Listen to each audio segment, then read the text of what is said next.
David Zaritsky for the Bond Experience. Welcome back. This is not a Matchless nor Tom Ford video. No, this is actually to talk about the shirt that Bond wears when he is on the train coming from Morocco. Now, this has been a discussion of much dispute, debate, and a lot of detective work.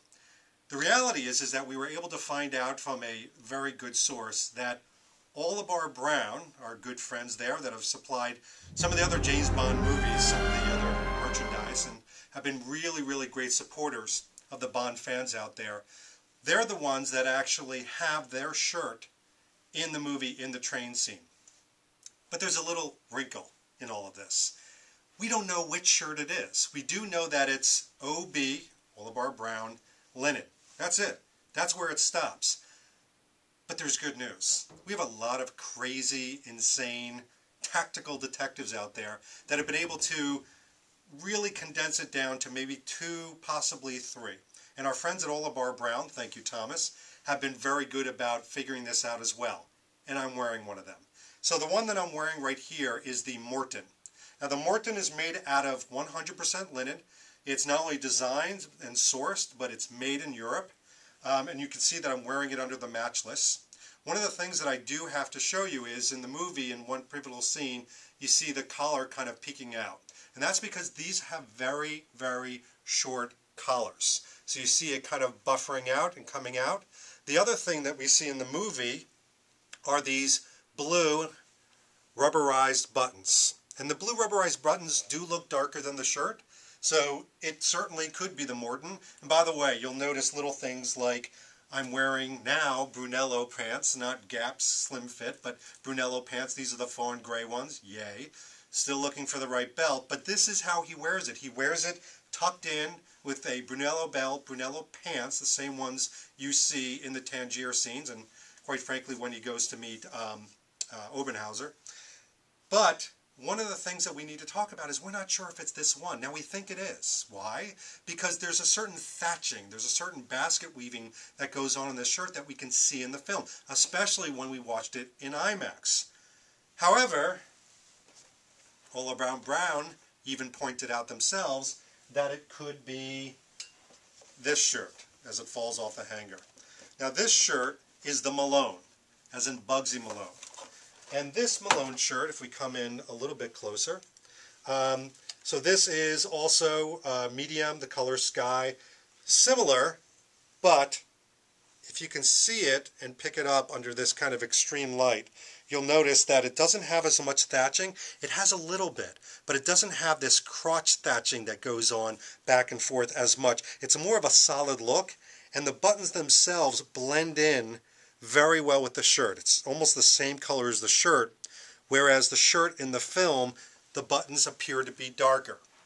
To me, this is the first runner-up. This is, I would say, a close second. Who knows if there's a prize-winning one out there that's totally separate. This one has been ordered by a lot of different people, and I have to tell you, you're going to notice my sleeves, I've rolled them up. And why is that? Because one of the things that we have figured out in watching the film countless times is that Bond obviously rolled up his sleeves in this. So if I was to take this off very briefly, this is probably how he's wearing the shirt. Now one of the things we thought about is, could it be an Orlebar Brown short sleeve shirt that he's wearing? Look, I guess anything's possible. One of the things that we're going to try to do is to try to see on the Blu-ray, when the Blu-ray comes out in a few weeks, which shirt it is. We hope to identify it positively, but this starts to give us a first step in the right direction.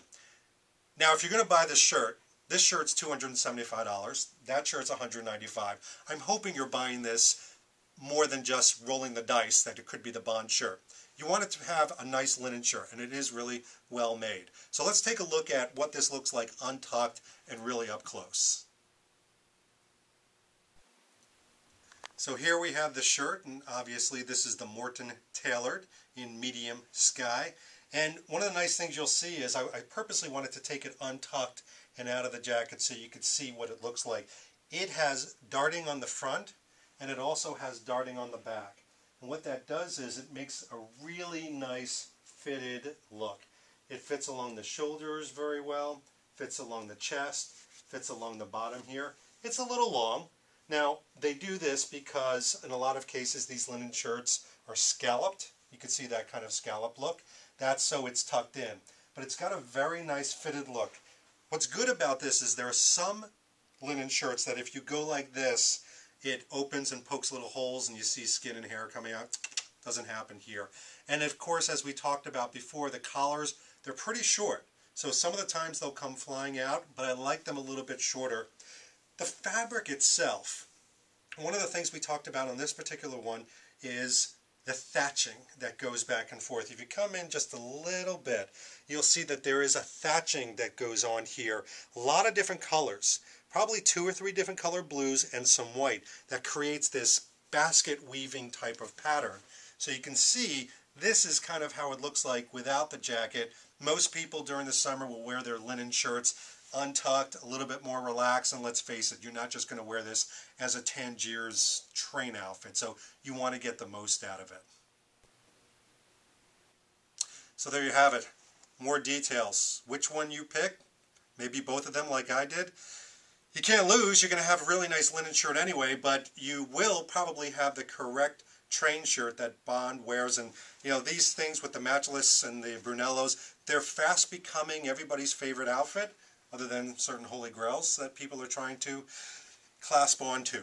But this has been David Zaritsky for the Bond Experience. We'll see you very soon. Take care.